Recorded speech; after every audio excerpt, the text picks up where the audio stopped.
Okay, hello. So, welcome to this episode of Two Old Psychologists Talking About Stuff with my good friend Ray, and my name's Rich. As is customary, before we get into today's topic, I would like to just say hello to you and catch up with you and see how you've been doing. So, what have you been noticing since we last spoke? Well, what I've been noticing most recently, up until the last 10 minutes or so, to give a little context of when we're recording, is they've just announced the new Pope.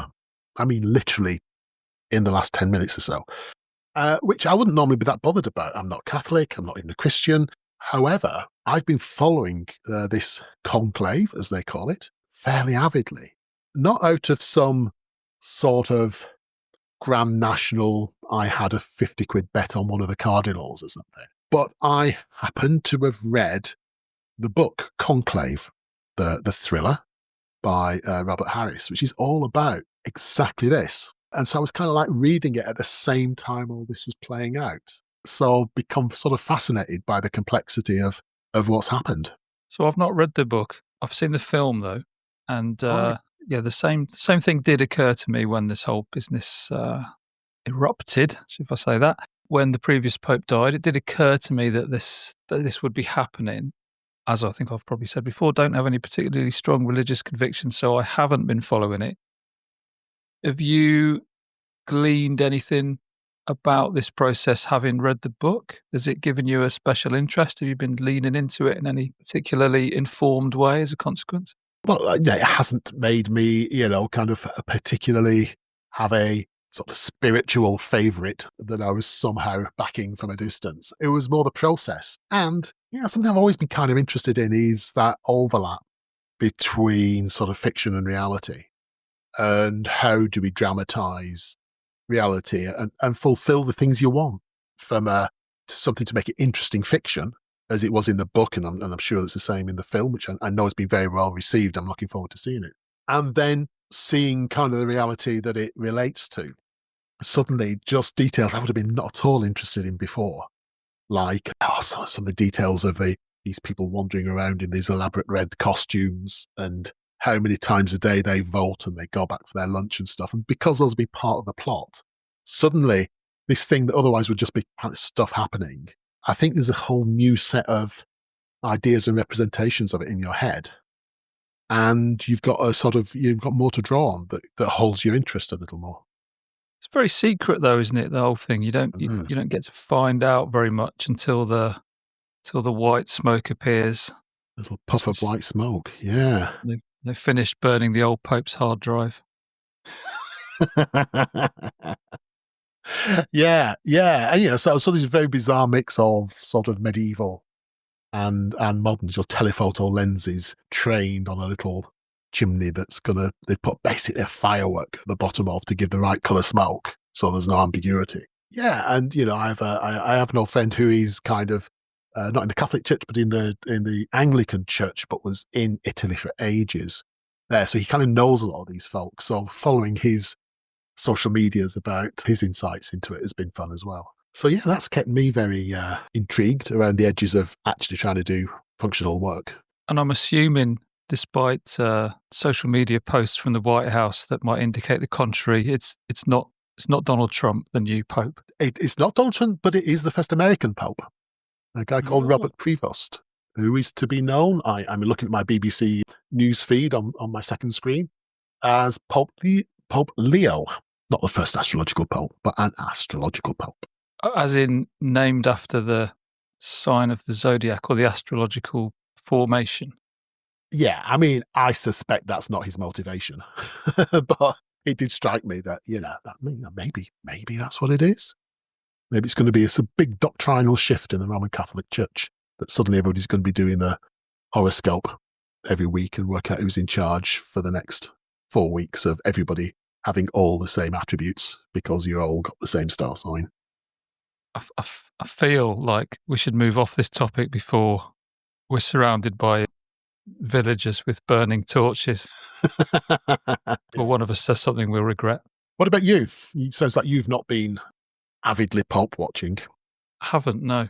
Well, at the risk of starting you off on a great big spiel again, I've been reading Merlin Sheldrake's book, The Entangled Life, on your recommendation.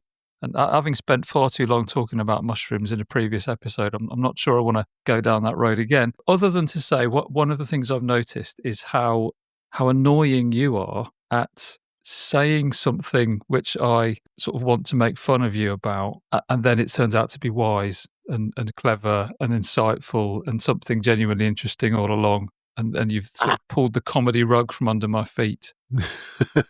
You were only getting into the whole mushroom scene to mock me. I realise it, and it's pulled you in. Yeah, that's it. Yeah, I mean, fascinating. What an absolutely fascinating book. Yeah. And it's really getting me to rethink. I'm all there with, slime molds and Heifel tips and all that kind of thing is fascinating Very me now. good. And I mean, as you know, I've moved to a slightly more rural location, so I spend a lot of my time with the dog, walking through woods and by lakes and things. And mushrooms are, you see them everywhere. Yeah. And yeah, it's really, really got me thinking about what a complex and sort of completely unknown organism we share much of our world with. And that some of the Yeah. statistics were just mind blowing. I think I got this right. The amount of spores that mushrooms release into the atmosphere is equal to the weight of something like 500,000 killer whales every year. Amazing. What I particularly like from the psychological perspective, to see, look what you've done. I've got me all animated and excited about it now. One of us. One of us. You do this all the time. You end up being wiser than everyone in that irritating way. The thing I find really interesting from a psychological perspective was, I think it was a section in the book that was called Who's Pimping Who? And it was all about allure. It was a section about truffles. And I think as humans, we would have the idea that we're in control of all of this. We decide which truffles we want to farm. We decide when and how many and all of that kind of thing. Like you could equally see this in the other way. Like truffles, just by being delicious, are totally controlling our behaviour. He was talking about the extent to which people will go to find these things. People will kill each other for over sort of truffle poaching. People will steal the dogs that are highly trained because they're a really prized asset to get to these incredibly expensive truffles. And it was the extent to which human behaviour is being manipulated by these truffles. And I found that a really fascinating idea. And it reminded me of something I'd read in an evolutionary biology book about, we would say something like, we like sugar because it tastes good. And the biology perspective is more like, sugar tastes good because we like it. Yeah. The forces that shape things don't just work in one direction, do they? But we often see them in one direction. Yeah. And that comes from this, I guess, the somewhat arrogant position that humans occupy, I think, which we spoke about previously, believing that we're in charge of everything. And this kind of relates a little bit to our discussion last time around free will, that a lot of our decisions are being shaped by forces totally outside of our control and not even inside of our conscious awareness. And from sources that aren't necessarily being driven by conscious awareness. The truffles are shaping our behaviour, but the truffles have no master plan. The truffles have no thoughts on the subject. It's still happening, but these influences on behaviours and environments don't require conscious awareness to make it happen. And that's that other bit I think we talked about before. That sort of, I think that's the other arrogance. It's not just arrogance about humans; it's arrogance about the importance of consciousness. Yeah, maybe it's overrated. Yeah, it was a bad move. Should have stayed with the slime mold. So, in another seamless link to our previous discussion, we ended up last time talking about football and how you, having tried to like it, you just couldn't like it, and Yeah. that wasn't really in your control. And it got us to thinking about that there might be some kind of deeper territory that we could explore in relation to our attitude towards things and to the point that we really get into certain things in life and we become fans of a certain thing, be that football or sport or type of movie or music or whatever. And so fandom was going to be the focus of Yeah. tonight's episode. Yeah. Because it's been kicking around for me for a while. Because I think again, one of the things that you and I share is that we are fans of things, which lots of people are fans of some things. It's just, we've probably got enough common that we happen to have talked about some of them, in our friendship. But this, a kind of brief for this podcast being a psychological take on everyday life, I think this is a great territory for it, because I think there's a lot to say that we don't normally stop and think about. We use the word, we identify the behavior of being a fan, and we don't really sort of sit back and think, well, what's going on here and why? Even the word, the shortening of fanatic, from my extensive research of looking it up in a dictionary, it's been in the English language since the 1500s. And, one of the dictionary definitions now, which I really liked actually, was marked by excessive enthusiasm and often uncritical devotion. Nice. I think that's quite neat. One thing that strikes me about that is excessive, to me, has connotations of too much, which almost by definition is a bad thing. Like too much of anything is a bad thing because you're just having too much of it, right? What makes it too much? And kind of who's to say that as well? I mean, kind of while we're on the word, the root of it is from the Latin fanaticus, and that sort of translates as insanely but divinely inspired. So the original thing they talked about were religious fanaticism. People completely subsumed by religious fervor and thought, and it drives everything over the top. And I think it then sort of spread into talking about, say, politics. And it's a more recent thing that we will be talking about football, Star Wars, or Taylor whatever. Swift. Taylor Swift, excellent example. It's interesting, this idea that one cannot control one's reactions to something. If I think of the word fan, that seems quite benign to me. What shows up for me is the notion of someone who's just really into something. When I hear the word fanatic, that starts to engender a slightly more kind of sinister connotation. I suppose I'm thinking about, perhaps religious extremism or something that feels somewhat less benign than a Swiftie. It's always tempting, it's a big thing in academia, isn't it? You and I both know this, that you start off a lecture by doing the origin of the words. And if you can point out, there's something extra we can learn if we really have done our homework and have learned the origin of words. Often there is. But we've also got to say, language evolves. Any word is really just a pointer towards a whole set of context, behaviors, ideas, rather than being the thing itself contained in the word. We've touched on this before in talking about language. Fan means whatever people mean by fan. The fact that it came from this insanely but divinely inspired concept doesn't mean that's what we mean by it now. And I guess we do still see threads of that in some things, at least. So before we both disappear in a puff of etymology, what's your psychological angle on this? Why do you think this is interesting for us to talk about? If we have very basic ideas about what motivates human behavior, classical learning theory conditioning ideas, we'd say that a lot of behavior is driven by reward and by punishment. So people move towards things that give them things they need. They move away from things that cause them discomfort or harm. And so we can see why a lot of our behavior would be organized around things like trying to earn a living to keep a roof over your head and food on the table, trying to behave in a manner that makes us friends or partners to fulfill sort of social needs we have. Things try to keep us healthy, to keep us away from harm. If you think about actually paying a lot of your money for a season ticket for a sport, buying the colours, devoting a wet afternoon to watching your team lose, it's kind of harder from a learning theory to say, why on earth does a person keep doing that? And as soon as we see a frequently repeated classes of behaviour in humans, where once you start thinking about it, you're wondering, what the hell are people doing this for? I think for me as a psychologist, that's one of the things that kind of piques my interest. Because there will be a reason. It will make sense if we look at it. But the making sense of it is part of the fun. I guess I am a fan of trying to make sense of things. You've kind of pinched my question, which was in respect of that. I wanted to ask you, what would you say you're a fan of? To which fandoms do you belong? I think since I've been thinking about this, I have a slight tendency to say, I don't necessarily think I am a fan of everything. I quite like a lot of things. But, as we go on to talk in more detail about kind of like fan behavior, I'm not sure I qualify in a big way as a fan of lots of things, but I certainly have been.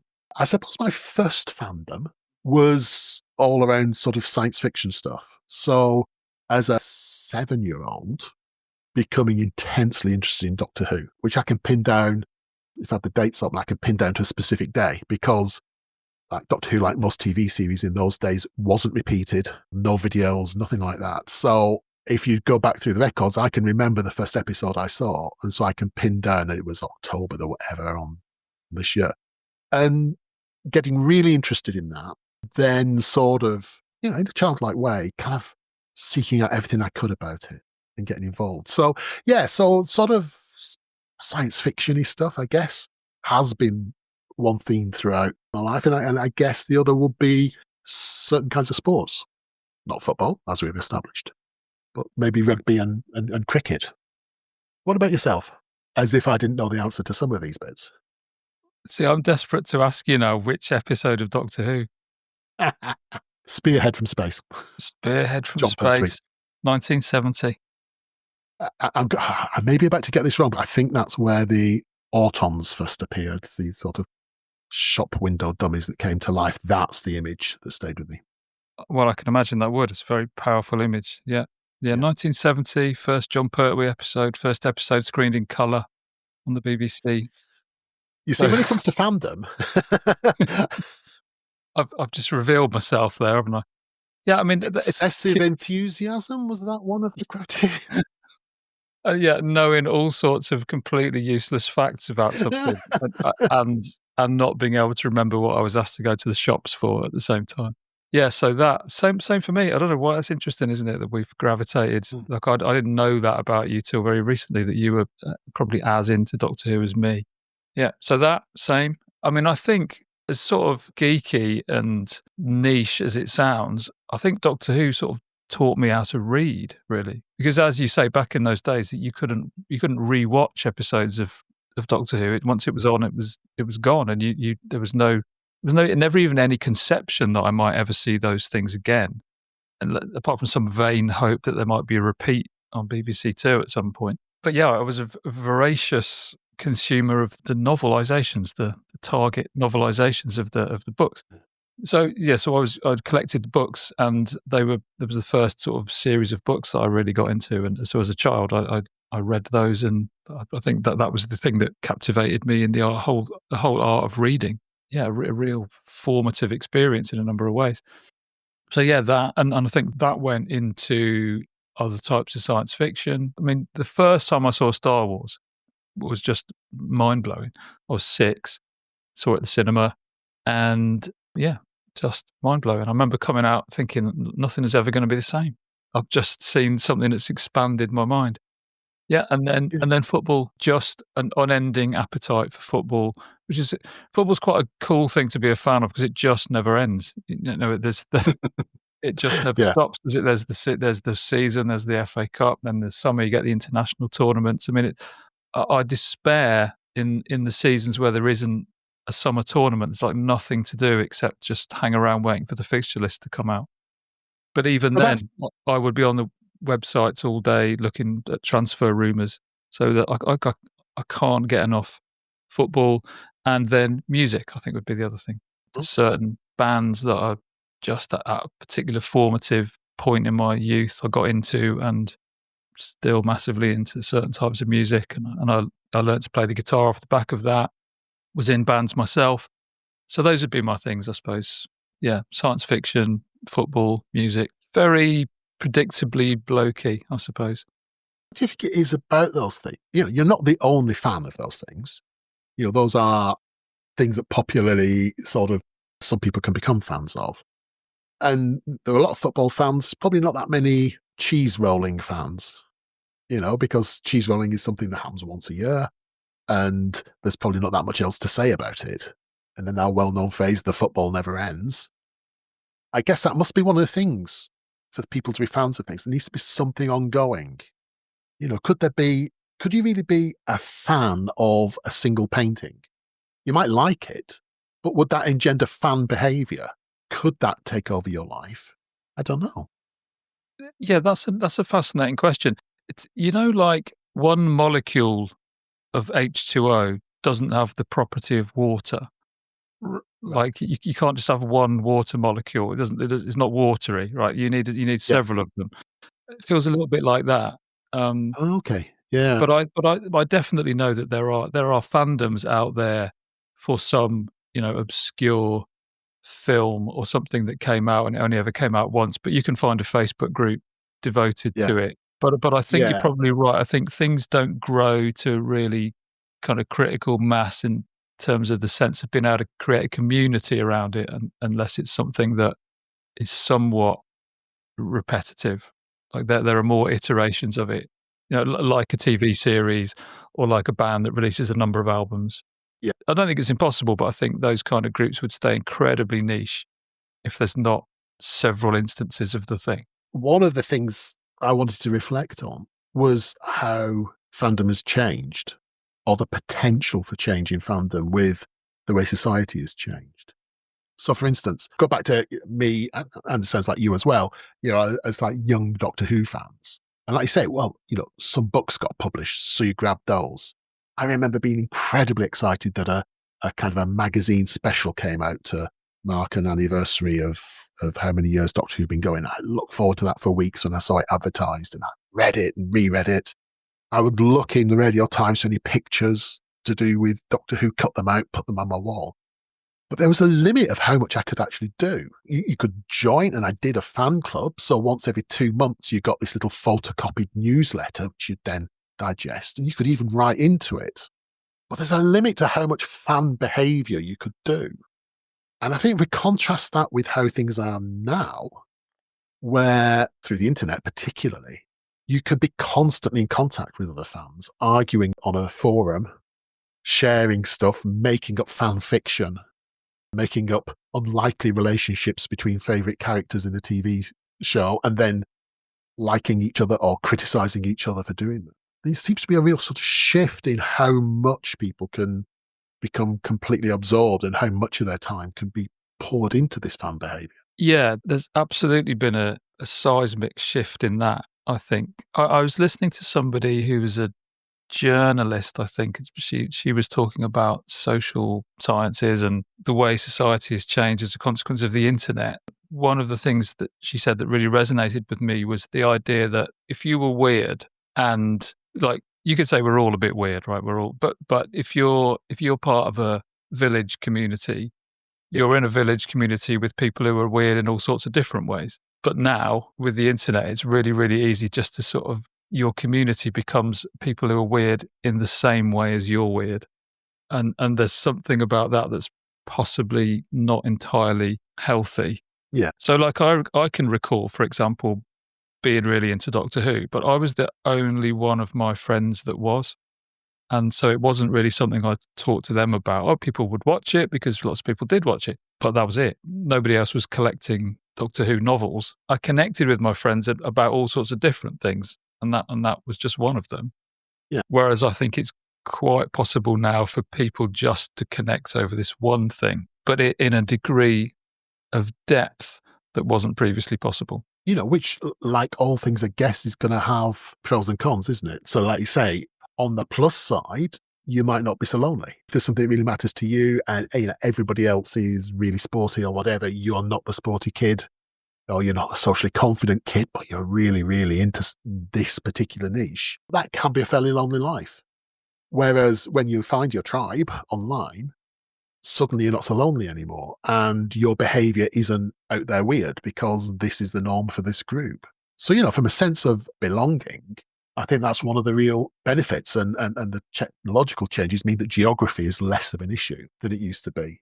And the flip side of it, you can go down a complete rabbit hole of just being in contact with that, perhaps not sampling other interests other people have, not be getting, perhaps not be so good at learning the skills of rubbing along with other people. And that maybe, comes at a cost quite apart from any other costs that, maybe we come on to.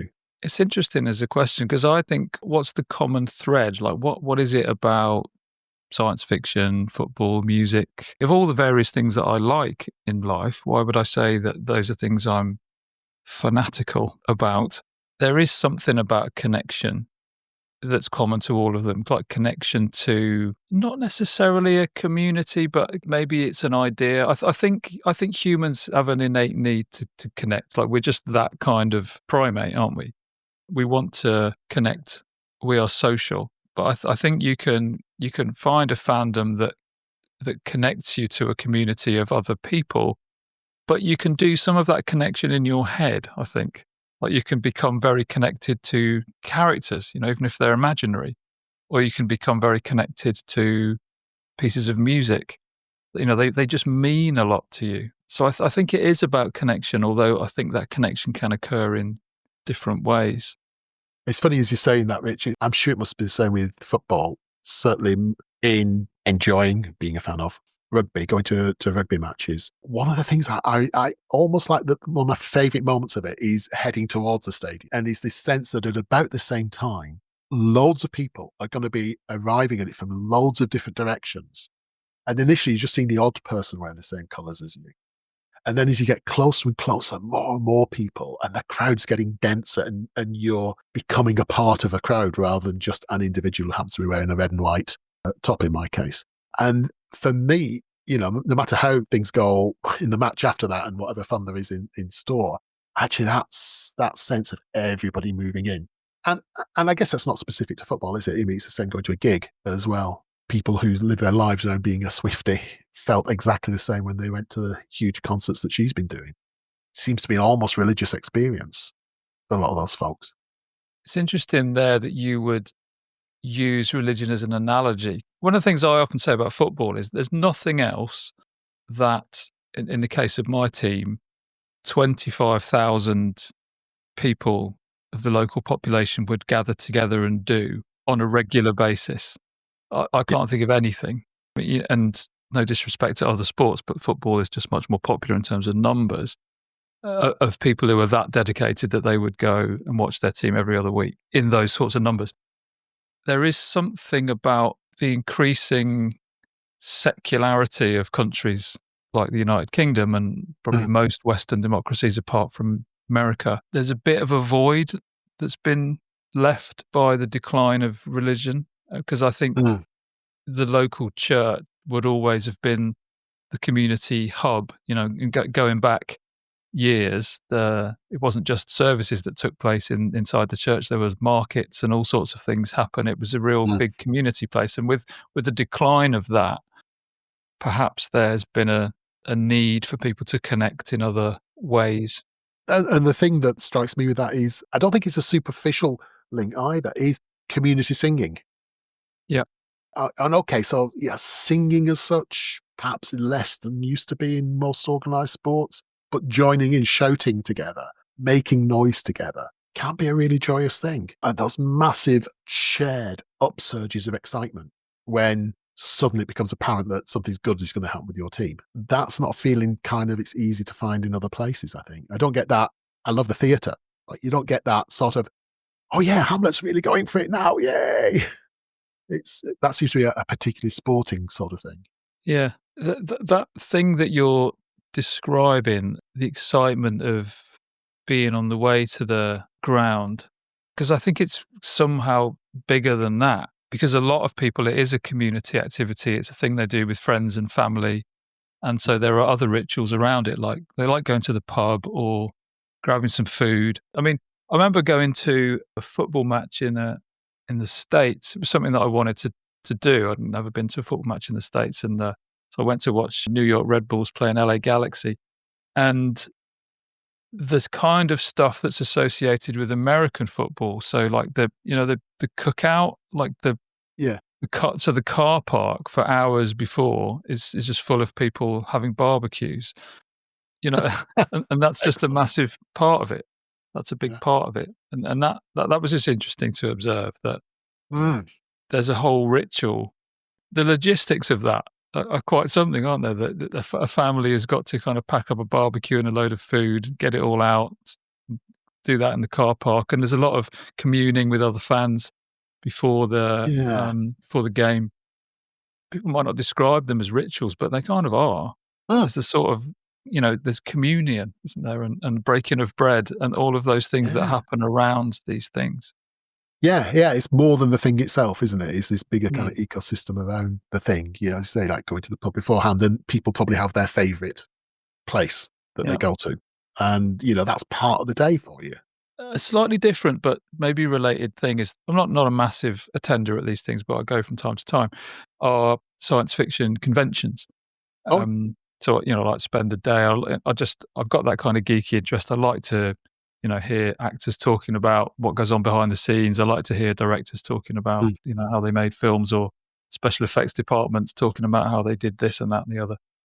And one of the things I notice at science fiction conventions is the representation of, I feel like I need to be careful about how I say this, but perhaps people who might experience themselves as being excluded in the general population. So there would be far more people with obvious disabilities, for example. mm, So yeah, far more people with walking sticks, yeah. driving mobility scooters, far more people who are quite clearly neurodivergent, Oh, for sure. um, Yeah, people with perhaps difficulties with social skills.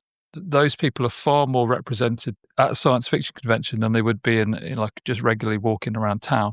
It feels like there is something about, and I don't know whether it's just science fiction. I wouldn't know because I don't go to other types of convention, but there's something about that people feel like they can find a home and a sense of connection somewhere in a way that they might find it hard to do within the just general life.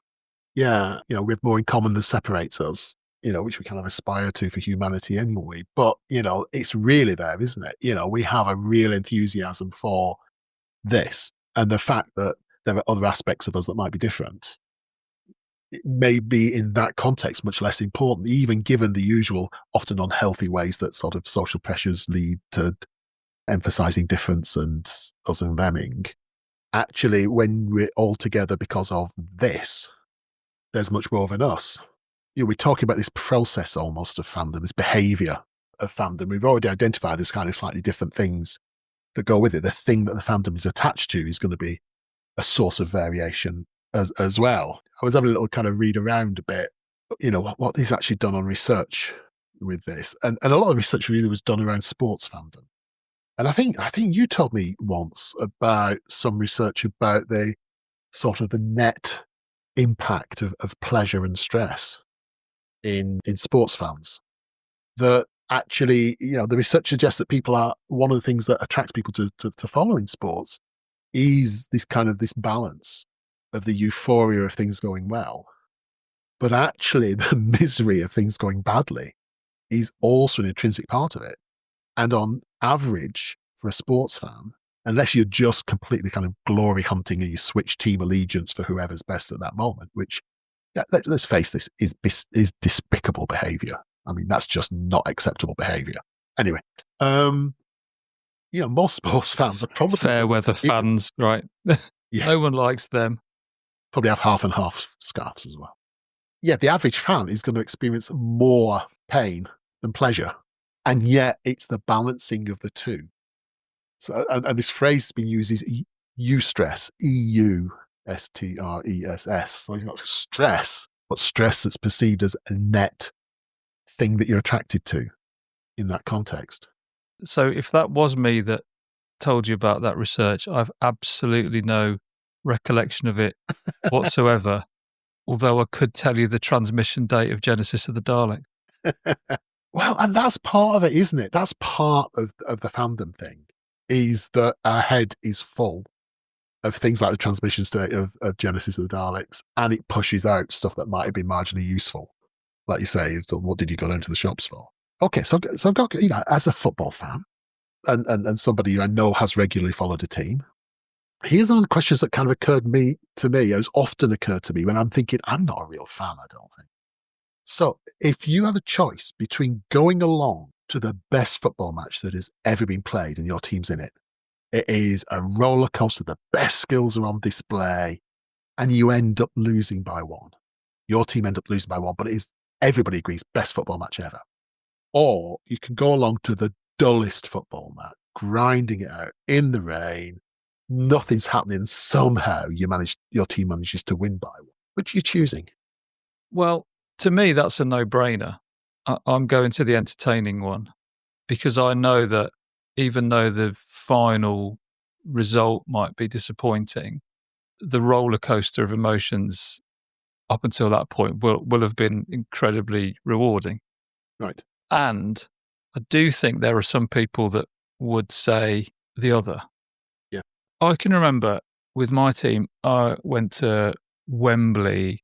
So we were in the sort of second tier of English football as this playoff match for people that don't know the ins and outs of it. There's a playoff match and the winner gets to go up to the Premier League, which is the top tier of English football where all the money and all the big stars are.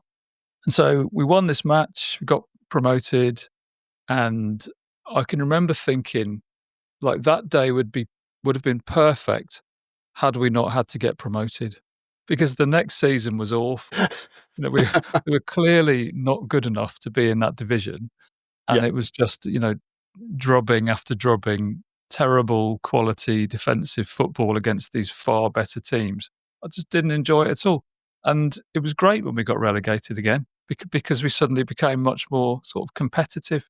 So I do think for me that there's got to be something rewarding about it. And Yeah. I've definitely spent many days at matches thinking, I could have just done something better this afternoon. I wouldn't, but I could have done, and You could have done. it wasn't really that great, and I probably could have spent my time doing something better. So I would go for the roller coaster every time, and that's why I have absolutely no sympathy for people who go, "Oh, football is just a load of blokes kicking a ball around."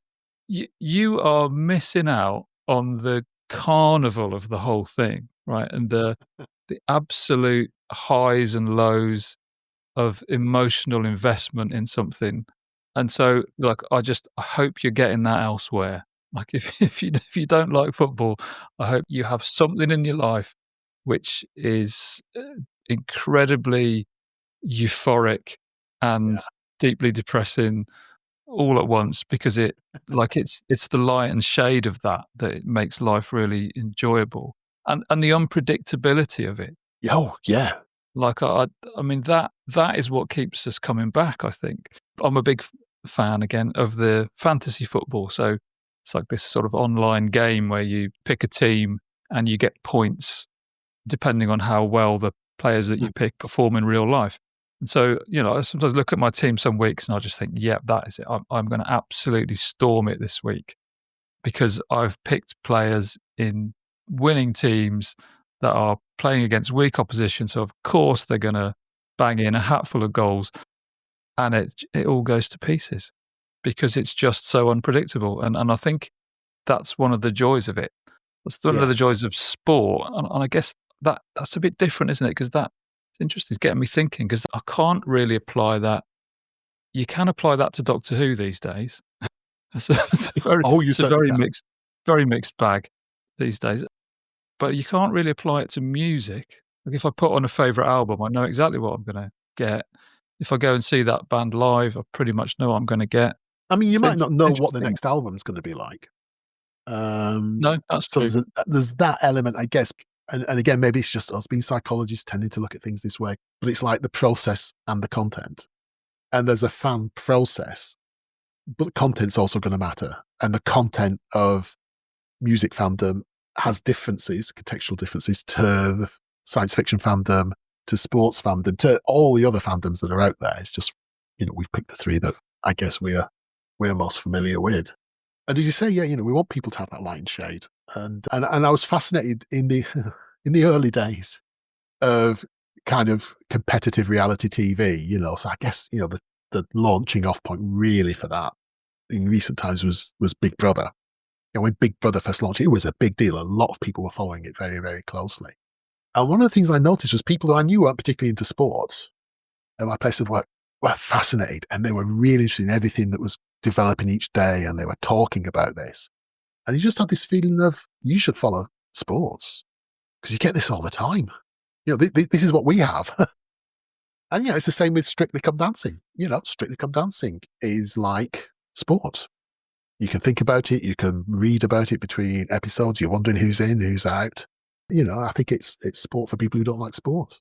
Can you go back to that dictionary definition that you read out earlier? What of a fanatic? And, Yeah. and accepting that the fan as we are using it is the very issue. So the contemporary one is marked by excessive enthusiasm and often uncritical devotion. That's fanatic. Yeah. See, that's interesting, isn't it? So, it's one of the things I think we should probably talk about is the somewhat more toxic side of fandom because I think we can all agree there's loads of it that's great and it gives people a sense of community and connection and a purpose and a sort of almost like a meaning for being on the planet. Yeah. And there's something about that, the excessive and the uncritical devotion part there that I think is definitely a thing in a way that can be like not good for people. This isn't the best example of this, but so Katy Perry. Yeah, the So singer. yeah, the singer. So she was recently in that like space launch thing. Yeah, yeah. So I So think it that's just a couple of weeks ago. For was it Jeff for- Bezos? Yes, is it SpaceX? No, that's Elon Musk. Is that Elon Um, Musk? It's the other one. yeah, I can't remember the name of it, but so billionaire vanity project of Yeah, launching some people up into space into and almost space. Yeah. into almost space. And this got a lot of attention because I think it was an all-female Mm. crew. I mean, crew is probably pushing that a little bit. Katy Perry wasn't driving anything, but she was, as you might expect, quite moved by the experience. She came back down to earth, kissed the ground, and said it was just connected her to love and oneness and everything else. And she's had a massive backlash because I guess in a time of lots of difficult things happening in the US and in Israel and in Ukraine, and people generally the world over struggling to make ends meet. There she is participating in this sort of vanity project. And her apparent sincerity about how moving this was like a really wrong move, right? In terms of how it's landed with lots of people. And her fans are understandably extremely upset by the criticism that she's received. One of the things they did was pay what must have been an inordinate amount of money to have a big kind of advertising billboard. I think one of those electric billboards, Oh yeah. like in the middle of New York somewhere, with a supportive message. Right. Like that's interesting, isn't it? I'm not labeling this as toxic, but it starts to get you into territory, I think, that could be, which is this uncritical devotion. Like I cannot bear to hear anything bad about the person that I love, and I will go to extreme sort of ends to defend them.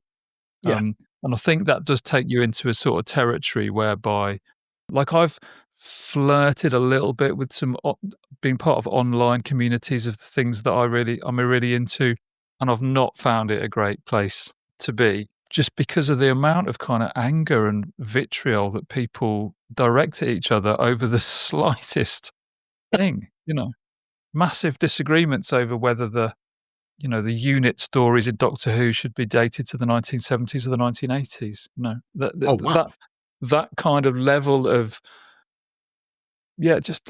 just vileness and abuse that people direct at each other over the slightest Yeah. disagreement. And it comes back, I think, to that notion of things being excessive and uncritical and being unable to hear anything that deviates from your devotion or your opinion to something. And I think one of the processes that's going on there is this idea that if there's something that we kind of really love, then a person connected to it or the creator of it kind of has to be unalloyed good. And that's the thing we're kind of like defending against, rather than being able to say, it's the thing, it's the product that's good. I admire the person for being able to create it. But then if it turns out that they've got really dodgy views on this, or they've done this thing in the past, then I don't have to, we say psychologists solve the cognitive dissonance, when two facts just don't meld, or a belief I hold no longer matches what I'm observing happening in the outside world. How do we solve that cognitive dissonance, that sort of clash? And we hope that one of the things we do is we amend our view of the world to take account of the facts as we're observing them. What we also know humans often do is they try to reinterpret what they are seeing to fit their pre-existing belief. So I think there is this great tendency towards trying to defend, no, everything's okay about this person. And everything connected to this thing must be good. And what we see a lot in psychology, of course, is you can kind of hold that and you can hold it. At some point it flips. And so that's when you get the big schisms in fandom of all on this side of this argument or all on this. And Yeah. I'm thinking about Star Wars here. Yeah. The other thing, I guess, that's even worse than that is the capacity for being a fan of something to completely dictate your behavior. So I suppose one of the worst examples of this would be that all the research that suggests that incidents of domestic violence increase Mm. after a certain sports team loses. You know, fans of that sports team are more likely to perpetrate incidents of domestic violence because they're they're angry at the loss that's occurred. Yeah. Yeah. I don't think that's a kind of coincidence, is it? Because we see patterns of violence around other things as well. So, I grew up, I didn't get to go and see football when I was growing up because my dad, who had followed football very religiously, our local team, I grew up in Bolton, so he'd been to see Bolton Wanderers when they used to win FA Cups and things. But he wouldn't take us because in the 70s, football grounds were genuinely quite violent and at times dangerous places. And, it's still the case, isn't it? You and I know that you wear the wrong shirt in the wrong pub at the wrong time, and you genuinely put yourself in danger for nothing other than announcing that you've got a preference for this team of 11 people who kick a football versus this team of 11 people who kick a football, or 15 people who pass a rugby ball. Though it's probably not quite true of rugby fandom, but the same principles are there. And And it's the most arbitrary thing. it is completely arbitrary. And as much as I will wax lyrical about the love of football and perhaps my excitement about forthcoming fixtures, it does give me pause and makes me shudder to think that there are probably, a cohort of women around the world who absolutely dread forthcoming fixtures. The uncertainty that they would experience during those 90 minutes or whatever, waiting to see the outcome of the match, because they know what their partner's going to come back like if the team loses. Yeah, it does spill over, doesn't it? It spills over into other areas of life that have a more significant impact than why somebody sits on a table. And I think the other thing that goes with it, when you're talking about sort of the kind of vitriol you sometimes see in online forums and things, is, there is a little evidence that people can be tempted into quite extremist ideologies via things that initially don't seem to be anything to do with it. So some online gaming communities that have been kind of well documented to have sort of lurched very far right in terms of political views, kind of hatred of minorities. And my understanding is that there are organizations that see these as potentially recruiting grounds for pulling people into these more extremist viewpoints. And that sort of uncritical devotion is possibly part of the magic source of that. I wonder if, like a lot of things, it's not the thing, is it, that's problematic? So, I don't know, cameras are not problematic. You can do wonderful things with cameras, but you can do terrible things with cameras that result in, enormous amount of suffering. The internet is not intrinsically good or bad.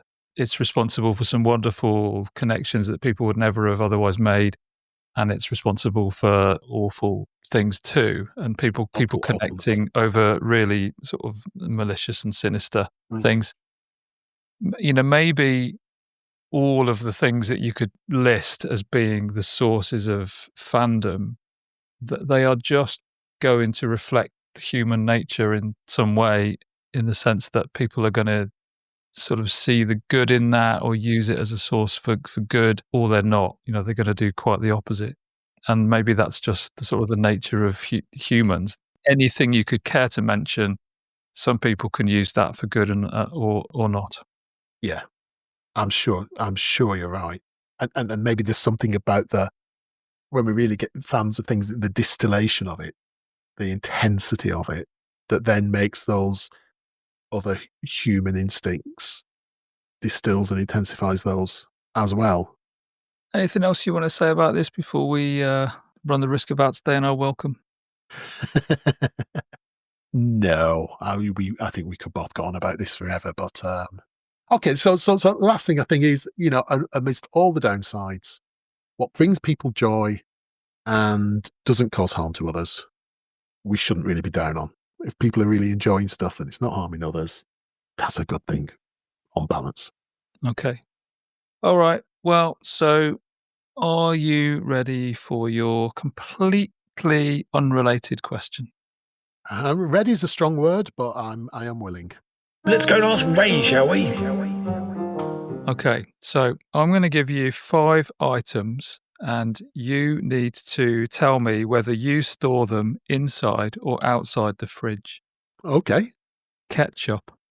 Inside, unless the fridge is really full. That's one of the first things that has to live out in the warm for a while if the fridge is too full. Okay, so inside, you're in a minority there compared to the rest of the British population. 44% inside, 51% outside, 5% not sure. Mayonnaise. I don't have mayonnaise. It's just middle class lard. There's no point to it. Okay. Chocolate. Out. You're in the majority there, so 52% outside the fridge, 43% inside, and 5% not sure. Okay. I doubt chocolate lasts long enough in the house for storage to be an issue. Well, this article I've read said that chocolate can be stored in the fridge to increase its shelf life by up to 25% and even frozen to increase it by 50%. But chocolate manufacturers have made it clear that chocolate should not be stored inside the fridge. It should be stored in a cool, dry place such as a cupboard or pantry. Important public service announcement. We fulfill many functions in this podcast. Eggs. In. Okay, you're in a majority again there. 55% of Brits store their eggs inside the fridge, 41% out, and 4% not sure. Last but not least, bread. Well, now, it depends on the bread. So we don't get through an awful lot of bread, and we try and make it ourselves, which just using like a machine, not like hand artisan sourdough or something. But we actually only get through it really slowly, and we're not adding preservatives with our own stuff. So for all those reasons, we do put it in the fridge now, even though when we were buying commercial bread more, we would tend not to. So I'm really interested in what the national statistics are. Yeah, you are officially a weirdo and an outlier. Only 16% of Brits would keep their bread in the fridge, although I think you've probably caveated that enough to get yourself out of the weirdo status. 80% outside the fridge, 4% unsure. When my son first started university, I'm sure you won't mind me saying this, at the end of the first sort of, I don't know, about 10 days in, he said, "I've got a real problem. My bread's all gone mouldy. And the same thing has happened to everybody else in the flat." I said, "Oh, okay, how long have you had the loaf?" "Well, about 10 days. "Okay. Well, a loaf after 10 days, it's probably going to go mouldy." He said, "But it never used to go mouldy at home." He said, "That's because you used to get through a loaf in 2 days when you're at home. Now you're a student buying your own food, you're stretching it out, and suddenly it lasts long enough to go off." I do feel there's been a public service element in that. So at least people can listen to those statistics and decide whether they are sort of in line with the rest of Britain with regard to inside or outside the fridge. There we go. So Don't say we never give you have- nothing. we have that, and bang up to date information on popes being elected, which will of course be massively out of date by the time people hear this. Okay, well, thanks, mate. It's been a pleasure. I will see you again next month. Absolutely. Looking forward to it. See you then. Take care.